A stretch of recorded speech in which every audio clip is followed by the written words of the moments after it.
Hello, kamusta? My name is Rando and welcome to this very way long overdue video titled What is a High Grade Model Kit? I'm sorry guys for the delay for this video. Midterms was a bitch. There was a lot of things to do. A lot of professors were actually demanding to requirements, but yet again, here's the video right now and let's cut to the chase. Warning, this video may contain incomplete or wrong information. If you happen to come across a few, comment down below and engage in my videos, please.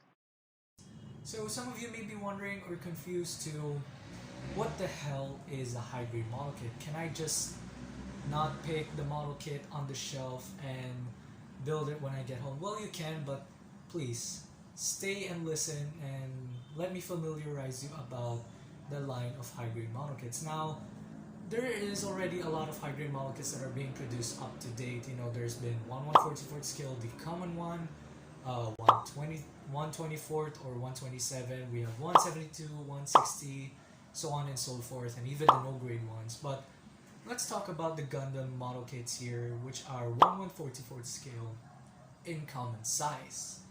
So, from what I can tell and from what I know, the line of high grade model kits actually originated during the early 90s. You know, the original Gundam show was aired, and then cut to a few years later, Bandai decided to produce a line of model kits that pays respect and homage to the original Gundam franchise. So enter the Universal Century timeline of high grade model kits. So since we're here, let's talk about the HGUC line. So the HGUC line, probably one of the most common and well-loved line of high-grade model kits by a lot of Gunpla fans that has been produced by Bandai. This is the much classier, not classier, much classic and simple model kits that you can get up to date. As you can see right here, this is what one of the earlier high-grade model kits look like during production. So this is Char Aznable Ziggurat from the original Gundam show. This was actually produced in 2001. So again, the original line of model kits were the high-grade Universal Century, and they're one of the oldest so far. And compared to most model kits, let me just point it out here. The Gundam model kits don't actually require cement, but again, if you break something, you can cement it. And speaking of breaking, it is one of the most common things about the plastic that they use on the earlier high-grade Universal Century model kits. This guy right here, not an exception. His plastic is actually quite brittle and very fragile compared to modern-day high-grade Universal Century model kits. So, what would I say about the original? Excuse me. What can I say about the original high-grade Universal Century line of model kits is that they're extremely fragile, their plastic is brittle, so you're gonna have to take extra careful when building these. But these right here are on the cheaper side. But cut to a few years later, Bandai keeps on producing a lot more Universal Century model kits due to the fact that Sunrise and Bandai kept on producing a lot of Universal Century shows, aka Gundam, the original Gundam show. We got Zeta, Double Zeta. We also got some few OVAs such as the War in the Pocket. We also got 8th MS Team. We got Stardust Memory. We also got the Gundam Unicorn franchise, which is very much one of the modern and well-known Universal Century timeline. And then some other Universal Century shows. I cannot enumerate them all. It's a lot. But again, as I was saying, Bandai, cut to a few years later, produced more and much better and bigger Universal Century model kits. Now let's start here with a very simple and common model kit that you can find in the Universal Century. Now, if you're a big fan of grunts and some average Joe pilot kind of mobile suits, high-grade Universal Century is one of the best lines that you can get those kinds of mobile suits. As you can see right here, this is a Gym Sniper 2, which is a grunt mobile suit from the Federation, and it is from War in the Pocket. Now this is one of the best aspects about Universal Century. Their grunt mobile suits, although they're in the idea of being mass-produced and very much a soldier type, sidekick type kind of design, these model kits are actually one of the best looking designs of mobile suits that I have seen so far, because Bandai loves their high grade Universal Century grunts. You know, there's the Zaku, we have the Jims, we have some few other mobile suits that you can find in the Universal Century timeline. Now, that is one of the best things about Universal Century. They have this very classic yet very aesthetically pleasing design mobile suits that translates well into plastic. And fortunately enough for you, these grunt mobile suits are actually quite small and simpler to build compared to some other Universal Century model kits. Why you bully me? We'll get to him later. So as you can see, the grunt aesthetic is very much common in the Universal Century timeline. That is one of the few ideas that the Universal Century actually encourages its builders to do. If you have the time and money, you can build an army of grunt mobile suits and have them side by side with the main antagonist or protagonist mobile suit. And Universal Century has that very classic aesthetic that translates down from the original Gundam franchise all the way to Hathaway's Flash. So again, would I recommend the Universal Century? I highly do if you love the grunt aesthetic and the very simple build. However, let's step into some of the bigger model kits. So before we get to the Nightingale, let's talk about this big guy right here. As you can see, as time went by, Bandai produced a lot of bigger high-grade Universal Century model kits. That includes probably even the Messer, the Sinanju, and some unicorn kits. That is where the bigger kits started to actually manifest, you know, from the unicorn kits, the revive kits, and even the some of the Zeta kits, Psycho Gundam, if you know what I'm saying. Now, unfortunately, some high-grade model kits that are big like this guy is double the price compared to smaller and thinner model kits that you can find in the Universal Century. But with double the price, is it worth it? Absolutely yes. And if you want a very beautiful and very pleasing high-grade Universal Century build, may I suggest you this guy right here, which is the Moon Gundam. Now this is one of the few examples of modern high-grade Universal Century model kits in which Bandai has improved on from time, because the Moon Gundam actually gives you a very much more of a newer style of build that can be found compared to some older Universal Century kits, or even under some Universal Century model kits that are the same age as this guy. So as you can see, this one is produced from 3 years ago, which is 2018, and it is still one of the well-known and best high-grade Universal Century model kits that you can get, because this is one of the few things that the high-grade Universal Century model kit line is well-known about.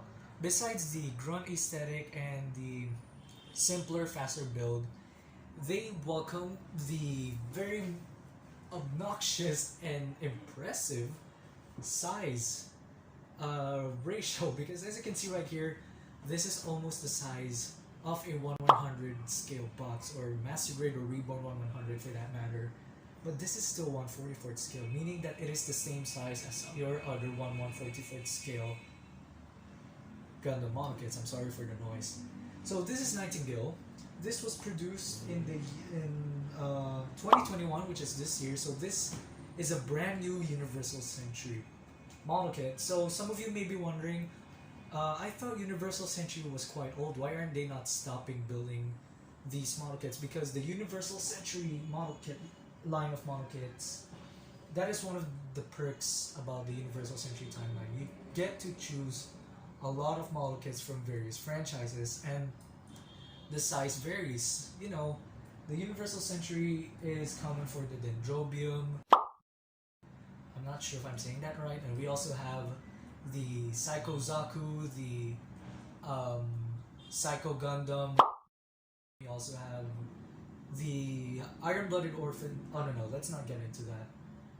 What my point here is that the high-grade Universal Century line of model kits is not a stranger when it comes to big model kits such as this. And we also have the Neo Zeon, which is a high-grade Universal Century model kit, and that box is thrice the size of the Nightingale right here, and again, unfortunately, Universal Century big model kits demand a lot of price. So even though that the Universal Century model kit line is quite expensive compared to most Universal Century model kits, they are still worth the build. So if you want your um, collection to have that classic original line of model kits that pays respect to the original Gundam franchise, High Grade Universal Century is the winner for that.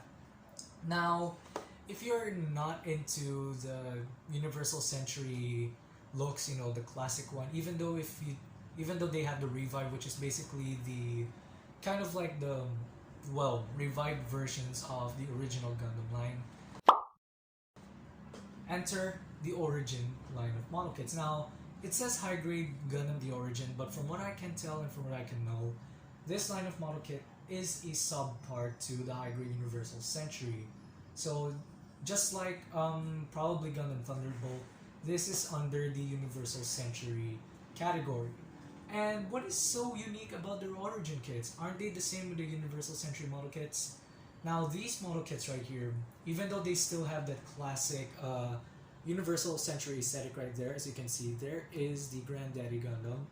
The build outcome of these model kits are actually pretty much unique compared to Universal Century model kits, because these guys, even though with a classical look, they are able to mix the much more modern and technological aesthetics on the classic Universal Century mobile suits, commonly in the Xeon side, because the Origin kits doesn't actually that abundant when it comes to Federation mobile suits. They did the Xeon mobile suits in the Origin a huge amount of justice, from the Rick Dome, the Zaku, the Gulf, or even probably the Ramborals. I forgot the name of the mobile suit, but it's kind of like a Zaku looking mobile suit. So the Origin model kits, as you can see, these are not found in most Universal Century model kits. Modern aesthetics with a classic appeal, hell yeah. If you want that kind of look to mix with your Universal Century timeline, these guys work well with your collection. But again, don't be deceived by the size, because here's one of the few things that the Universal Century is actually good at. Even though they're quite the same size, some of the model kits with a much more modern and newer production are actually much expensive compared to some Universal Century model kits. The Origin, not a stranger to that. Would I recommend it? Absolutely yes. If you want a classic yet modern appeal to your Universal Century model kits, go for these guys. So yeah, as I was saying, high-grade model kits from the Origin up to some Universal Century model kits had that modern and futuristic appeal to younger audiences, or newer audiences for that matter. So there are still some other high grades that I'm not going to be able to show you, but... And now here is a segment of an idiot not knowing other different high grade kits. To give you a quick idea, we have the Build series, the Iron-Blooded Orphans, which we're going to be taking a look after this. Then we have the Wing Gundam kits, I forgot what they're called, and we also got the Age 1 kits, Seed Kids, Double O kits, and some other high-grade model kits that I might not be familiar about, because some of those model kits actually appeal to a much more modern design for gunpla mechs and mobile suits. So enter Iron-Blooded Orphan. So this guy right here is produced around 2016, which is a few years younger compared to the Seed kits and probably even the Double O kits. Now, what is so special about the Iron-Blooded Orphans model kit? Let me just show you a very neat feature that these model kits have when you build them. As you can see, compared to most high-grade model kits, these guys have an inner frame that you can find inside the body, in which there's a skeletal frame that you can find inside the model kit and then place the armor parts in there. Now, that is one of the few things that the Universal Century, not only the Universal Century, but the overall high-grade line of model kits have. They don't actually present an inner frame kind of build with their model kits compared to master grade, zero grades, or even some other no grade model kits, or even perfect grade for that matter. But again, Iron-Blooded Orphans was like, nah, fuck it. Let's put some inner frame into the model kits. But again, inner frames on high-grade model kits, not one of the best things if you're not careful with your model kits, because unfortunately this is very much common with some cheaper and easier to get high grade model kits compared to the Universal Century and other expensive high grades out there. The Iron Blooded Orphans has a much cheaper plastic that Bandai used for the joints, the body, and even some of the armor parts, in which doesn't actually translate well when it comes to posing. Because take an example for this guy. This guy right here was my very first Gundam Gushan remake full city, and I did post this quite a lot when I built this after getting it. And after playing with it a little bit, the polycaps and the plastic are not actually holding up that wood, which forced me to get another Gundam Gushan remake full city. And that is one of the few unfortunate things about Iron Blooded Orphans. You see these equally cool looking mobile suits from the show that are translated into the model kit, and when you build them, some of them have great inner frame structures, some of them don't, because unfortunately the plastic that can be found on some of the armor parts of their model kits are much heavier compared to the plastic of the inner frame. So that is the unfortunate thing about Iron Blooded Orphans. However, don't mistake that for not recommending this model kit to you guys, because the high grade Iron Blooded Orphans line is actually one of the best lines that you can start when it comes to Gunpla building, because again, high grade is easier, they're much simpler to build. However, the Iron Blooded Orphans threw in that extra bit of inner frame experience compared to the other high grade line of model kits, because these guys actually provide you with a newer experience compared to most high grade model kits. And it is one of the well known Gundam series that you can start off from if you don't want to start off with the Universal Century timeline, because it is too long and time consuming. However, it doesn't mean that the Iron Blooded Orphans line of model kit is that bad with a cheap amount of plastic compared to most high grade model kits, because these guys are fun to build and they are they appeal to a much younger audience and to edgy audience such as me. Just kidding. And will I recommend this to a first time builder? Absolutely yes. They're very cheap, easier to get, and they are easily produced by Bandai in these times, because the Iron Blooded Orphans line of model kits is one of the highly demanded line of kits by a lot of Gunpla fans. So just like Iron Blooded Orphans, we also have the Build series, the C00. Now those kits are way older than Iron Blooded Orphans, and they're very much unique in their own ways. I haven't had any experience with those kits, but sooner or later I might get one. So from all of these model kits that I have said, will I recommend a high grade model kit to a very new Gunpla builder? Absolutely yes. This is one of the best scales of model kit that you can start with. And not only that, there's a lot of franchise for you to cover up. Iron Blooded Orphans, Universal Century, Origin, Thunderbolt, Wing, After Colony, Build, Age 1, I forgot the name, C00, excuse me, etc. etc. Now, these are a great introduction for a lot of new Gunpla builders, because they're cheaper, easier to get, and they are easier to display on your shelves because they're smaller and they consume lesser space compared to 1/100 scale model kits. Why you bully me? I changed my mind. So anyway, with all of that, I would like to say that if you want your very first Gunpla model kit experience to be simple and very much friendly for such a new builder, go for the high grade model kits. These guys vary from a lot of price ranges and build aesthetics that you can choose from, and it doesn't limit you from different model kit designs, because they expand a lot of franchises that gives you a unique look into different builds. So with that, my name is Rando. Hit the like button if you did enjoy the video, and please subscribe to my channel if you want to see more content like this. Now, I'm sorry if the video is not as promising as you expect it to be, but sooner or later, if I create these kinds of videos again, I might improve on some fewer aspects. And if you guys have any recommendations, comment down below. And if you want any high-grade model kits for yourself, consider visiting some of the links in the description below, and who knows, we might be able to do a lot more of these videos in the future. So hopefully you did enjoy the video, and I will see you guys in the next video. Paalam!